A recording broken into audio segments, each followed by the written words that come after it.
So what I'm hearing you say is, I have a contribution to both sides. In other words, my contribution to the conversation when someone else is talking is the way I'm listening, not whether I'm listening. Yes. One of the things that we think is a falsehood is that people are listening or not. People are always listening. The question is, to what? So for instance, there are times that I've gone to meetings and I notice if I stop in the middle of the meeting and I look at all the people I met there, what I was listening to is my thoughts about them, not what they were saying. How do I know? Because I look and I can't remember their names or anything what they said, but I can remember what I was thinking while they were standing in front of me. So we say you're always listening. It's just, is the listening actually effective? Is it causing connection? Is it valuable or not?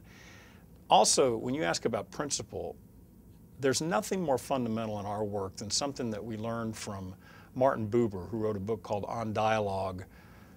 I think it was 1929. It was early in this last century.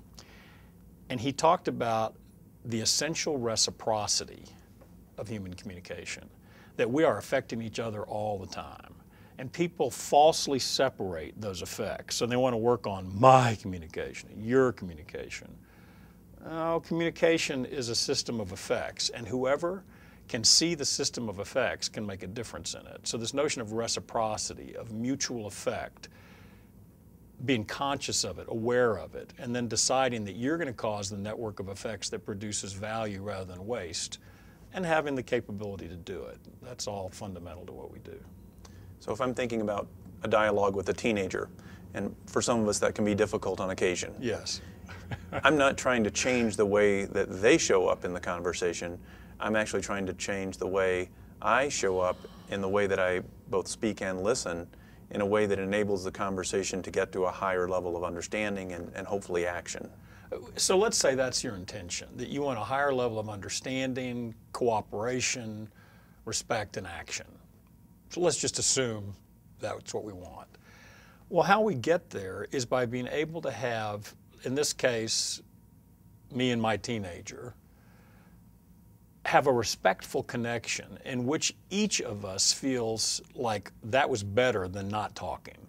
Something happened that made things better. So we say every effective communication causes improvement. It's not neutral. It causes improvement.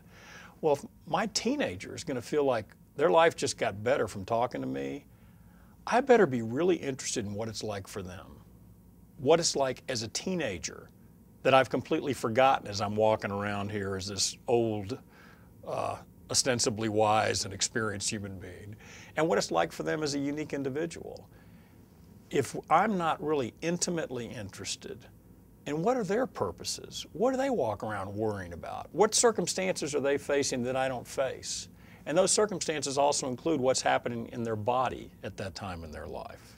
What it's like to learn how to have my body work as these strange hormones come coursing through it and cause me to have all sorts of reactions that I don't normally have. Can I have enough compassion to connect to who they are in that moment, in this circumstance? Then that's going to create their interest in what it's like for me. So that capacity to include, respect the other, find a way to connect with them exactly how they are without changing them. A lot of the tools and principles we use are about exactly that.